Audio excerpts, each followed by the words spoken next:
Let's do a real brief topic. Topic 2. What are you looking forward to most in 2025? I did a video recently, kind of talking about my, my most anticipated pieces coming into 2025. I also have a video that will go up talking about like my maybes. But anything you're particularly excited about? I know again our pre-order lists have dwindled quite a bit. Like you said, I've had 0 on my sideshow list. But what are you looking forward to in 2025? It doesn't have to just be statues. It could be things going on. It could be anything. Anything. Oh, well, statue-wise, I want to see that Prime 1 Riddler. Oh yeah.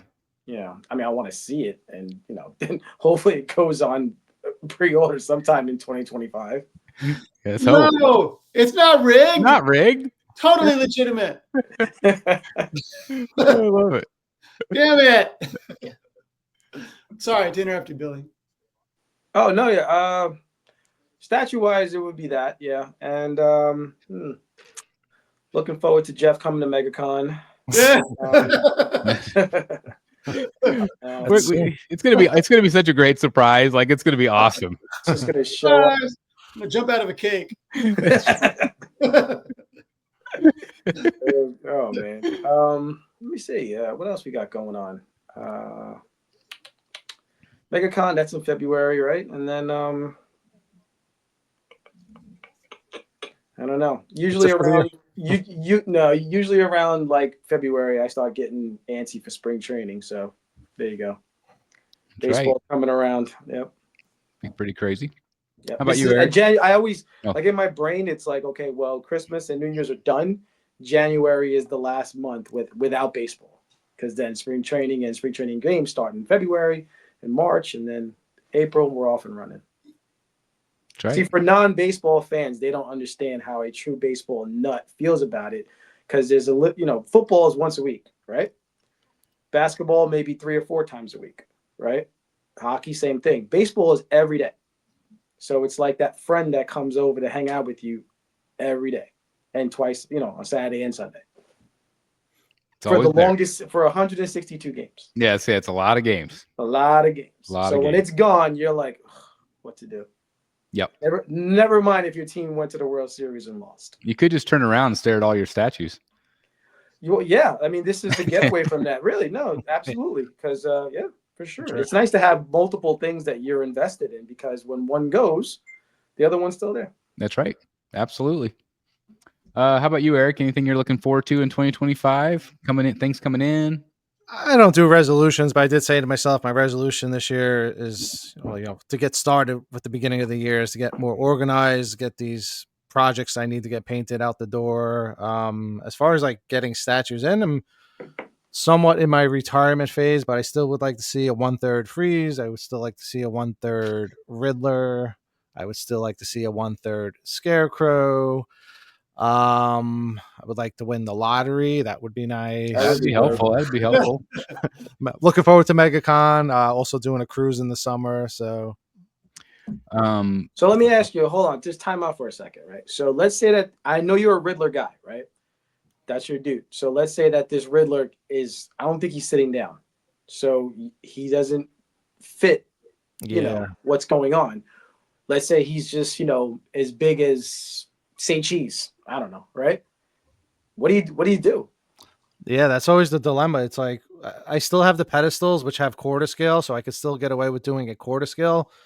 But so that's the whole thing. So I have quarter scale Freeze, I have quarter scale Scarecrow. So if they did a quarter scale, if they did a 1/3 scale Scarecrow, although I know I'm really liking Talon, having Talon back these days, it's gonna be hard to sell him twice. He looks great. You got to keep him, man. He's so nice. You had to buy him twice. Yeah, he looks great. But I would potentially do like a 1/3 Scarecrow or 1/3 Freeze down there if he fits, whichever one fits, and then vice versa. The quarter scale would get replaced. So I would sell the quarter scale.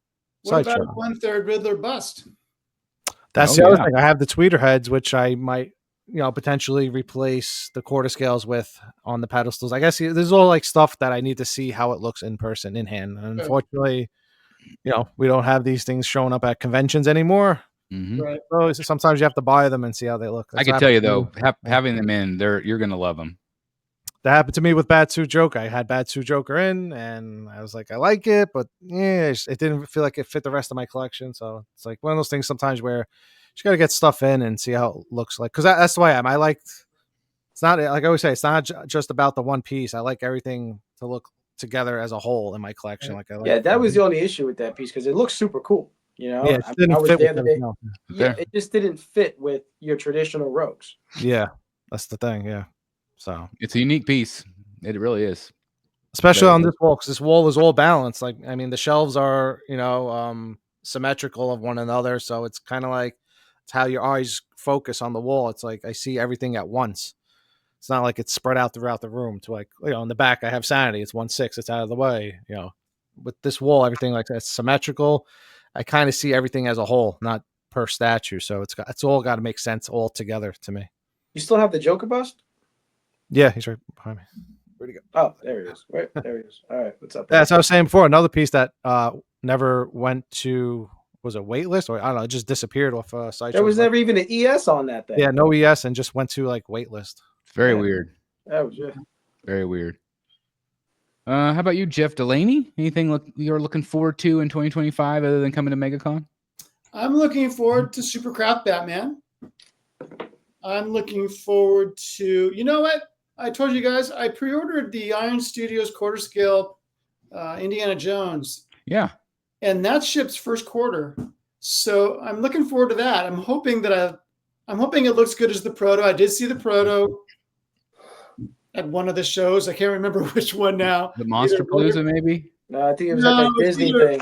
It was either WonderCon or San Diego or Disney event. It was D23. Yeah, D23. Oh, that's right. That makes It sense. was D23.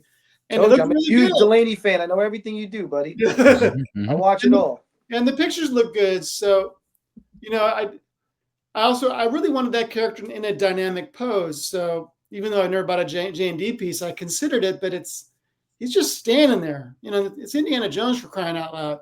And I didn't want to spend that much money either. So I don't think I own any Iron Studios right now. So yeah, it'll be interesting to see how it measures up to like a sideshow piece or something like that.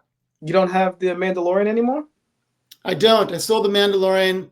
I kind of got away from Star Wars just because of space.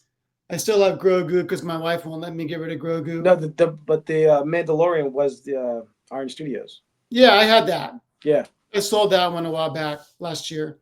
And then I'm also looking forward to the Tweeterhead bus. So that'll be really fun to get some of those in this year. Well, we could like that row down below, like where it's Harley and stuff behind you. Could those fit in there? They could. Do you have another spot? Well, the thing is, I really like how I have those set up right now. I've got. Yeah, they look good. That looks really good. And then over here, I got Red Sonja. I don't think I can show you that. Oh yeah, there you go, over my shoulder. Red Sonja and Rebel Terminator. Did you move Hulk down?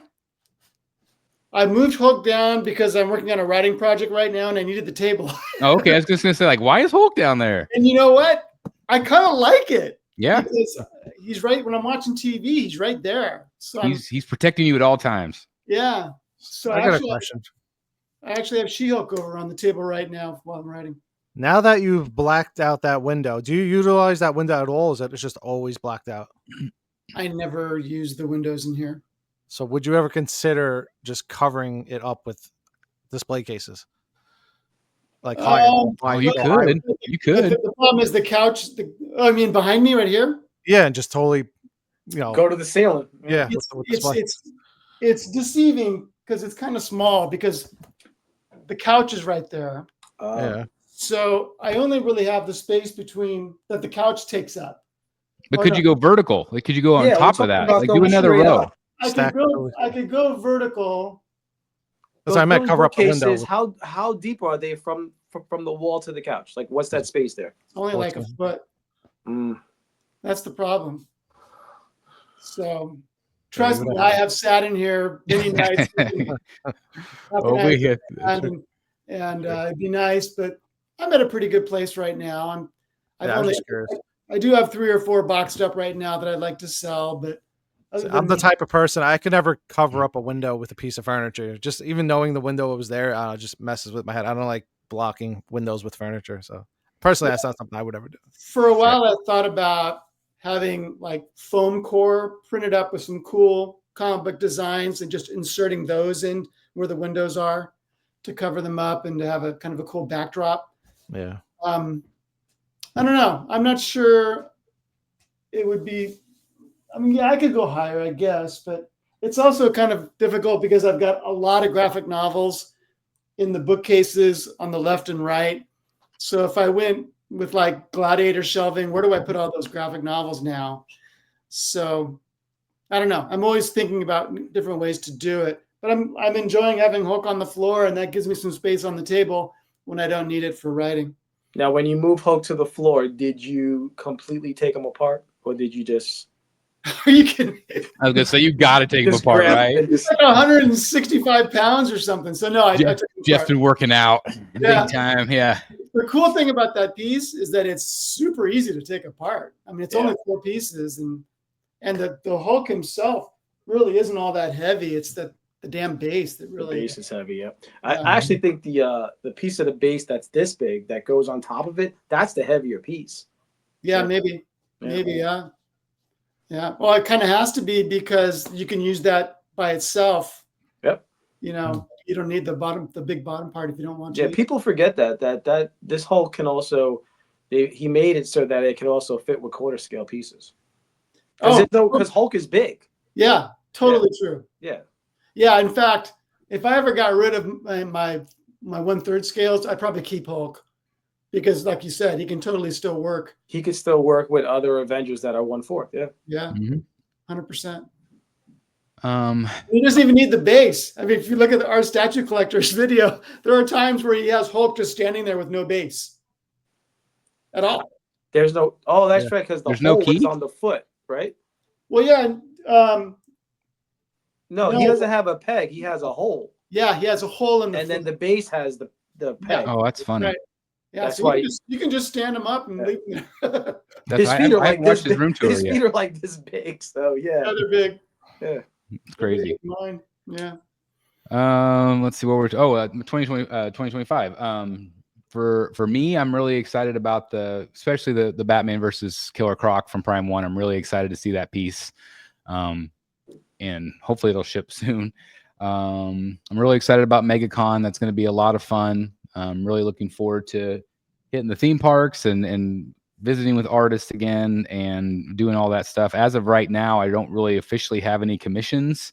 I know Matt has a number of them lined up. Eric, do you have any lined up? No, I might try to line something up though. I've got my Finch ones that's like the 2 weeks before at the OAX Original Art Expo. So we'll see what I get from that. But yeah, I'm really looking forward to MegaCon, hanging out with the guys. That's going to be a lot of fun. We're hitting Europe sometime this summer, which is going to be really great. So it's going to have to drug me getting on a plane. So that'll be a lot of fun. So yeah, 2025 have a lot going on, which is really, really fun and exciting. So can't believe it's already here. Happy New Year again to everybody. And let's get to looking at some photos. Yeah. I got WonderCon at the end of March, and I got Monsterpalooza at the end of May, and then, of course, San Diego in July. Yeah, that'll be fun. Yeah.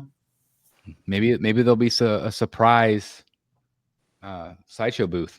That would be a surprise. Probably not. I don't know if I'll ever do D23 again. Iron Studios is really the only reason to go. Otherwise, it's not like other conventions. Yeah. Well, I mean, it's good if you're a park fan. If you get on the park panel, that's always exciting to see what the new stuff is. Yeah, but they took that out of the convention center. It's a totally deal. So it's like, I don't know. Yeah. Real quick, I have to answer this. Dark Ranger 7 says, any artist you have yet to meet, Chris, that you would want to meet? And it's going to be MegaCon. It's going to be Gabriel Dell'Otto, which is really one of the few that I haven't met. He's on my list, and I also have never met Frank Miller. So those two are probably my top priority. I don't know if I'll have a chance to meet Frank, but hopefully there's a good chance we'll meet Gabriel Dell'Otto. He's there the whole weekend. So And of course, Lee Bermejo is going to be there again and to be able to talk to him a little bit. So it'll be a lot of fun. It'll be a lot of fun this year. So looking forward to that. And again, we're really looking forward to Jeff finally joining us. That'll be really great. We have to bring like Jeff has your face cut out. We have to bring like Yeah. Oh, that's right. Yeah. take photos with him there. Oh, Stanley, I would love that. That Lake Como, man, that's like, it's beautiful there. Italy, that'd be a lot of fun. Are you guys going to that? Isn't there like an original art show that is coupled with? So that's what I was talking about, the OAX. Last year it was like the weekend before MegaCon, and Matt and I had actually talked about like going that weekend and staying all week. Yeah. And then, doing back-to-back weekends. Right. But this year it's like 2 or 3 weeks ahead of MegaCon. Oh, that's but they're both in Orlando, which sucks. But like the artists that go to OAX, they don't go to MegaCon. Like there was a number of artists that I guess MegaCon like pissed off or something or whatever. I don't know the reasons. Yeah. But basically they don't go to MegaCon. So like Finch won't be at MegaCon, but like Jason probably will. He was there last year. He still represented. That's why I was able to get the Man Bat. So I'm assuming that like some of the artists will still be represented, but. Hey guys, thank you so very much for watching today, and if you're new here, please hit the subscribe button right here on the screen and check out these 2 awesome videos. I think you're going to love them. And also please join us on social media, Facebook, Twitter, Instagram, and TikTok. I would love to have you join in all the fun. Thank you guys so very much for watching. See you in the Batcave.